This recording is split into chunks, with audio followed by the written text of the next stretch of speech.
வணக்கம் நேயர்களே.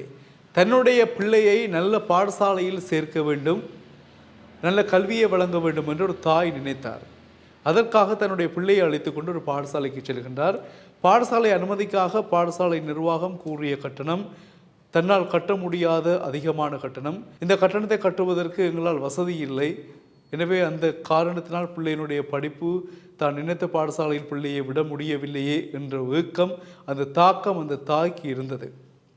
வேறு பாடசாலையில் சேர்ப்பதற்கான முயற்சிகள் எடுக்கப்பட்டாலும் இந்த பாடசாலையில் என்னுடைய பிள்ளை படிக்க வேண்டும் ஆசைப்பட்டேன், ஆனால் பொருளாதார பிரச்சனை எங்களுக்கு அதற்கான சந்தர்ப்பத்தை தரவில்லை என்று நினைத்து நினைத்து நினைத்து நினைத்து அது மன உளைச்சலாக அந்த தாய்க்கு மாறிவிட்டது. இதன் காரணமாக கடந்த 18ஆம் தேதி இந்த மாதம் மாலை 5:30 மணியளவில் தன்னுடைய மகளை அழைத்து கொண்டு தங்களுடைய வீட்டுக்கு பக்கத்து காணியில், வேறொரு உரிமையாளருக்கு சொந்தமான காணியில் உள்ள கிணற்றடிக்கு அந்த தாய் போகிறாள். அங்கிருந்து தன்னுடைய கணவனுக்கு வீடியோ கால் செய்கின்றார். வீடியோ கால் அந்த கணவனுக்கு சொல்லுகின்றார், அப்பா எங்களுடைய பிள்ளையை நீங்கள் இறுதியாக ஒரு தடவை பாருங்கள், மகளின் முகத்தை பாருங்கள். தந்தைக்கு கணவருக்கு ஒரு ஆச்சரியம், என்ன அழகு, ஏன் உங்க நினைக்கிறீங்க, என்ன பிரச்சனை என்று சொல்லி கேட்டிருக்கின்றார். கேட்டவுடன் இல்லை அவருக்கு கடைசியாக பாருங்கன்னு சொல்லி டக்குன்னு ஃபோனை கட் பண்ணிவிட்டு பிள்ளையை கிணத்துக்குள்ளே தள்ளி தானும் விழுந்திருக்கின்றார். அப்போ வீடியோ காலில் சொன்ன விஷயத்தை வச்சு கொண்டு டக்குண்டு போலீஸாருக்கு தகவலை கொடுத்துட்டு கணவன் ஓடி வாரேன். வீட்டை வந்து பார்த்தா பக்கத்து காணிக்குள்ளே இல்லை ஆக்கள் கூடி இருக்கிறாங்க.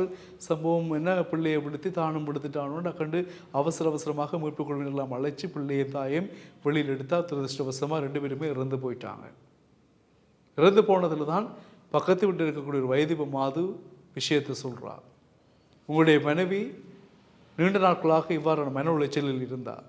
என்னென்னு கேட்டபொழுதுதான் தன்னுடைய மகள் சமிக்ஷாவை ஒரு பாடசாலை, நல்ல பாடசாலையில் சேர்க்க வேண்டும், கல்வியை கொடுக்க வேண்டும் என்று ஆசைப்பட்டார்.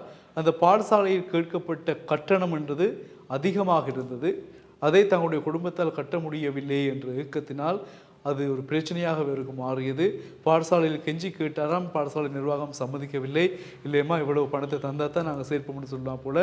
அதையே நினைத்து நினைத்து நினைத்து தனக்குள்ளே நொந்து நொந்து நொந்து நொந்து இவ்வாறான ஒரு பிரச்சனையை மனசுக்குள் உருவாக்கி இந்த விபரீத முடிவை அந்த தாய் எடுத்திருக்கிற அந்த விஷயத்தை அந்த வயது மாது கணவருக்கு சொல்லி அது மூலமாக தான் விஷயம் இப்போ வெளியில் வந்திருக்கு. போலீஸார் மேலதிக விசாரணைகளை மேற்கொண்டு வருகின்றார்கள். இப்போ பாருங்கள், கலைமகள் தனது மகளை சேர்க்க பள்ளி ஏகினால், கட்டணமின்றி வீணையை விற்று வீடு திரும்பினாள்.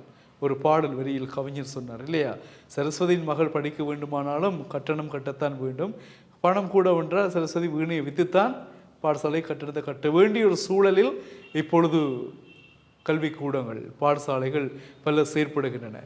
பாடசாலைகளில் பிள்ளைகளை சேர்ப்பது என்பது விண்வெளிக்கு நாங்கள் பிள்ளைகளை அனுப்புவது போல நிறைய லட்சக்கணக்கில் பயன்படுத்தப்பட வேண்டியிருக்கிறது பணம்.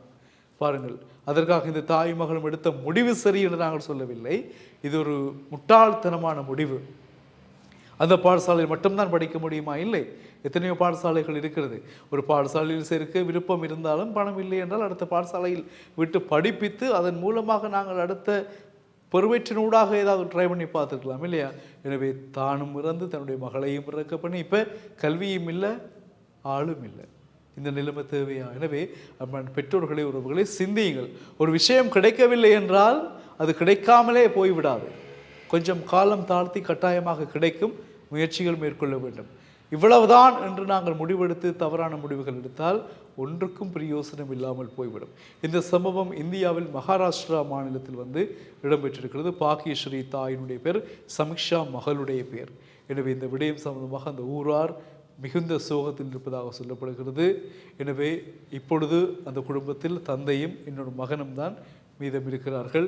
அவர்களாவது சரியான முறையில் மன உளைச்சல் இல்லாமல் மகன் நல்ல மாதிரி கற்று தன்னுடைய தாயினுடைய ஆசையை நிறைவேற்ற வேண்டும், தந்தைக்காக வாழ வேண்டும், இருவருமாவது சந்தோஷமாக வாழ வேண்டும் என்று நாங்கள் பிரார்த்திப்போம்.